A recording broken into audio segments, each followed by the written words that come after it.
ST 2019 সালে WB sub ইন্সপেক্টরের পরীক্ষা এসেছিল 2, 10, 30, তারপরে প্রশ্নবোধক চিহ্ন, তারপরে 130, 222। অ্যান্সার হবে 95, 68, 42, 125। খুব ভালো করে নম্বরগুলোকে পর্যবেক্ষণ করে দেখো, 2 আছে, 10 আছে, 30 আছে, তারপরে সংখ্যাটা নেই, তারপরে 130, তারপরে 222। তারপর 2 থেকে একদম 222 অবধি পুরোটা সংখ্যা পর পর বেড়ে গেছে।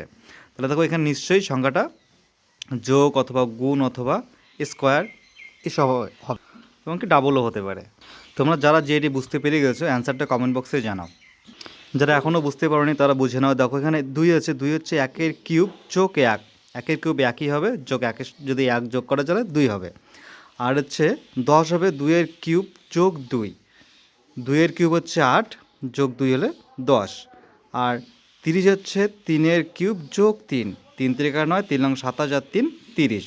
তারপর এটা হবে কত? এটা হবে 5 কিউব যোগ 5, এটা হবে 6 কিউব, এভাবে যোগ 6। তাহলে আমাদের নেই কোন সংখ্যাটা? 2, 10, 30, তারপরের সংখ্যাটা নেই। 2, 10, 30, তারপরের এইখানকার সংখ্যাটা আমাদের নেই।